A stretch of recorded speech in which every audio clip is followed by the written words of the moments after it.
Lee, you're going to have to choose. It's either me, your wife of 48 years and our 2 children, or her, our adopted daughter. Family. The technical explanation of it is a bond between people who are blood-related or married.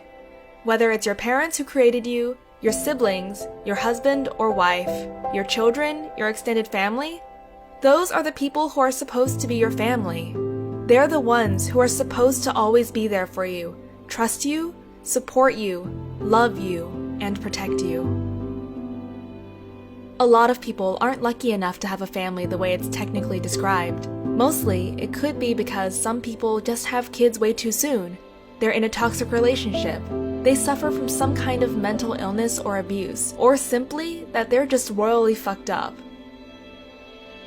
As a child, I had been abused, sexually, emotionally, physically, verbally, and I was also neglected. So I was taken out of my home and placed in a foster home at just 5 years old. I left behind my family.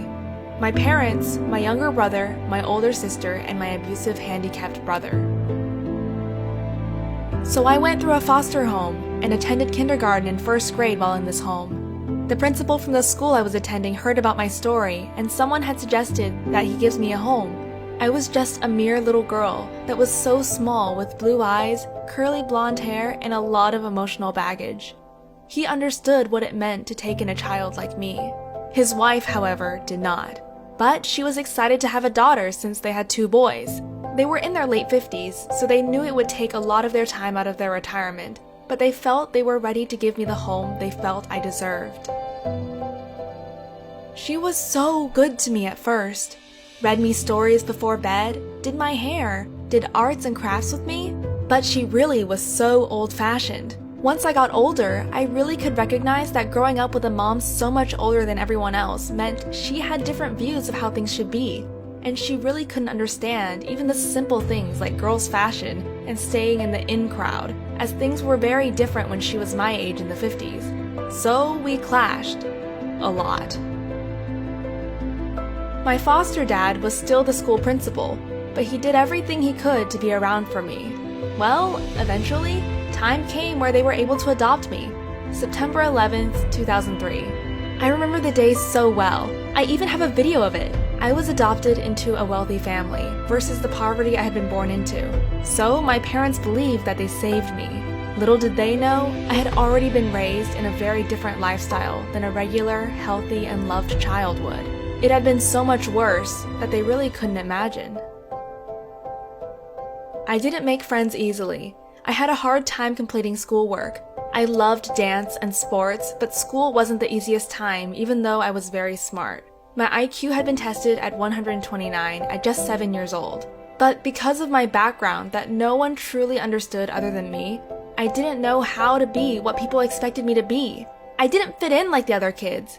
Same goes for my adopted family. They didn't know what I went through. I experienced it, not them. Maybe they would never have adopted me had they known what had happened or everything that I went through, but it wasn't ever going to be possible for them to truly understand.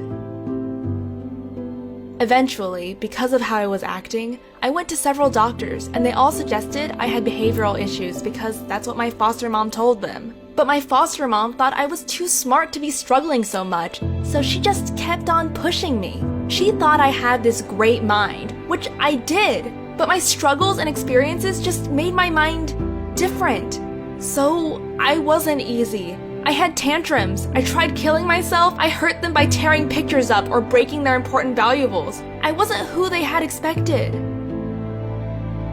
As I got older, I was diagnosed with bipolar, ADHD, major depressive disorder, anxiety disorder, panic disorder, and reactive attachment disorder.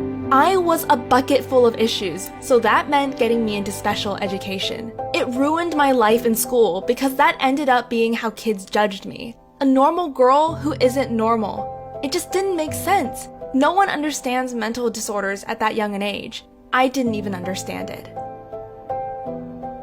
I just struggled with people and classes and everything I wanted to do. I just couldn't do it right or with the cool people. I tried for years, but then one day I just stopped trying. I became a private person. I didn't want to talk to anyone, ever. I didn't even want to go to school. I ended up getting suspended. Yeah. Everything you can expect from a nightmare child, that was me. So imagine what this woman must have thought. She must have known she took on more than she could handle. And she showed it. She couldn't make me her perfect replica, and I was becoming too much for her to handle, so she started triggering me to get me to lash out, and then she'd call the cops on me. She was trying to find a way to get rid of me. My adoptive dad didn't like what was going on, so he tried being home for me more. And then, the day came when I turned 18. I guess after that, and after being diagnosed with a personality disorder, she had enough. She told my dad that he had to choose between his family with her or me, that I was 18, so they needed to write me out of their lives. He didn't want to do that. Instead, he took me in. He knew that I would struggle, and he still loved me unconditionally. He chose me over a 48-year marriage. He and I struggle every day with all my medications, all my doctor's appointments, all my legal issues. He faces it all with me. I hurt him time and time again by disappearing and not answering him for days, to just crying and him being right there to help me. He only wants the best for me. He is truly my best friend, my family. I've never had anyone give their whole life to me before. I am mentally and emotionally disabled. I've struggled with it since I was a child, but now we struggle with it together. And believe me, it's a real struggle. We have to figure out how to keep up with my emotions and my health and everything I want to do at the same time. I'm 25, but it's like I'm still 17. I feel grown, but when I'm triggered, I need my dad. My ex-adoptive mom still tries to give her 2 cents every now and then, but my dad tells her to pound sand. She has no say anymore. She's nothing to me. She's nothing to him, other than the mother of their 2 over 50-year-old sons. So it's me and my dad. My birth dad died. It didn't hurt me like the thought of losing my dad now. There's no one else in this world who compares to him. We adore my princess cat together all the time, take pictures and send them to each other. When she sits by the door waiting for me, he'll send me a picture to let me know. She's my security. She's my life. I love her as my own. He loves her as if she were his own too. The 3 of us, we are really what it means to be a family. 2 people who aren't even related, and another that's an entirely different species. We might not be the technical term for family, but we are what it really means to be one. We have an amazing relationship.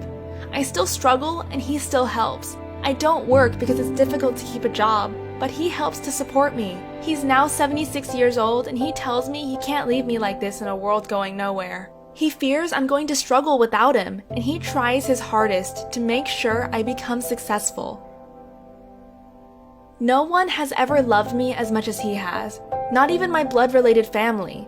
He didn't birth me, he didn't even raise me from birth to 7, but he made me into the person I am today, and if it weren't for him, I would either be dead or homeless. He may not be able to give me everything he wants, but he gives me everything I need. He supports me, he loves me, he's there for me. I have so many issues from my childhood I'm dealing with and so many mental illnesses because of that, but he has made me stronger and I know I will be okay. Mental illness is real. It tears people apart and it's a repetitive cycle. Be grateful to those who support you through everything. Don't take advantage of them, and if you do, let them know you acknowledge you made a mistake, and let them know you want to fix it, and they will help you. There are people out there that you can find to be your reason to live, because sometimes, as someone with mental disabilities, sometimes it takes a physical being to help you hold on. I'm so grateful to have my dad. It will never be easy. It won't be easy for him, just like it isn't easy for me. But he understands that, and he's there for me no matter what. He's my superhero. I don't know what I would do without him, without his love and support. He's truly the best dad I could have ever asked for. He makes up for me not having a mom. He makes up for not having friends.